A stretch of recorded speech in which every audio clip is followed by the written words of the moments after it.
Bonjour à tous, nous nous retrouvons aujourd'hui pour notre première séance de téléenseignement. Donc la façon de fonctionner est un peu nouvelle, elle va très vite nous devenir habituelle. Nous allons aujourd'hui nous intéresser à un poème et en mener une explication de texte. Avant cela, je voudrais vous donner quelques indications sur la façon dont je vous propose de travailler. Je vous propose de vous mettre face à votre écran, bien entendu, mais face également à votre classeur ou cahier, avoir de quoi écrire et au fur et à mesure des séances, de noter dans vos cahiers classeurs ce qui vous semble essentiel de retenir. Ce qui vous semble essentiel est ce que je vous indiquerai comme étant essentiel en le passant en caractère gras dans les diapositives. Votre classeur doit continuer à être enseigné, c'est votre outil de travail, c'est ce qui permet vos révisions, donc ne le négligez pas, évidemment. Donc nous nous intéressons aujourd'hui à un blason de Du Bellay. Du Bellay, vous le voyez en bas à droite de votre écran, on a un portrait de lui que je vous ai mis ici.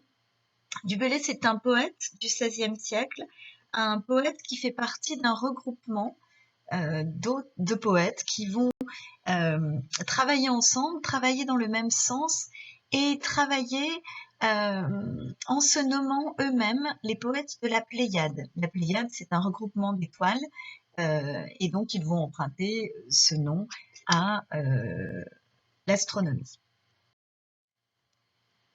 Le texte, vous l'avez sous les yeux en ce moment, je vous l'ai distribué, il fait partie des documents papier que vous avez eus en début de séquence.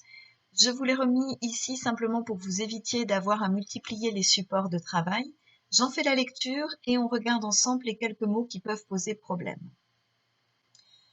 Ô beaux cheveux d'argent mignonnement retors, ô fond crêpe et serein, et vous face dorée, ô beaux yeux de cristal, ô grande bouche honorée, qui d'un large repli retrousse tes deux bords, ô belles dents d'ébène, nos précieux trésors, qui faites d'un seul riz toute âme énamourée, aux gorges damasquines en sans plis figurés, et vous beau grand étain digne d'un si beau corps, ô beaux ongles dorés, aux mains courtes et grassettes, ô cuisses délicates, et vous jambes grossettes, est-ce que je ne puis honnêtement nommer?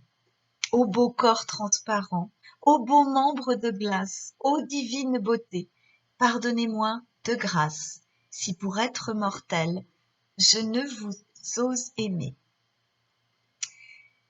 On regarde ensemble les quelques mots qui peuvent poser problème.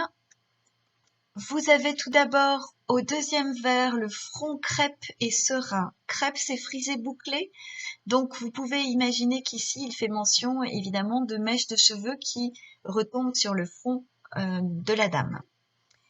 La bouche se replie, qui d'un large repli retrousse tes deux bords.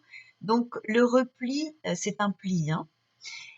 C'est donc un vers qui évoque le mouvement de pli de la bouche dans l'acte de s'ouvrir. Vous avez l'ébène, aux belles dents d'ébène. L'ébène, c'est un bois précieux de couleur noire. Vous avez, je suis dans le deuxième quatrain, je suis au deuxième vers, l'âme énamourée. Énamourée, c'est amoureuse, en amour, en amour, en amouré, énamourée. Tout de suite après, dans le vers suivant, vous avez la gorge damasquine. Damasquine, c'est orné de fils d'or. Et je pense qu'on a fait le tour des choses qui posaient ou pouvaient poser problème. Donc maintenant, c'est à vous de jouer. En commentaire de l'article du blog, je vous demande d'indiquer les différents mouvements du texte. Vous repérez les différents mouvements, vous les justifiez en quelques mots. Et je voudrais également que vous me donniez votre première impression de lecture, de lecteur. De quoi s'agit-il? De quoi est-il question dans ce poème? Qu'est-ce que c'est que ce poème? Vous indiquez ça dans les commentaires de l'article du blog. Et puis, vous revenez dans une petite heure et j'aurai mis en ligne l'explication de texte. Quant à vos commentaires, je les corrigerai dès que j'ai une seconde, c'est-à-dire sans doute cette nuit. Simplement, de façon à ce qu'on puisse fonctionner de façon un peu efficace, On s'est bien mis d'accord sur le fait que quand vous répondez par le commentaire, vous mettez votre prénom en premier lieu de façon à ce que je sache à qui je réponds et on évite tous les pseudonymes, certes très originaux, parfois un peu ridicules et surtout tout à fait obscurs pour moi.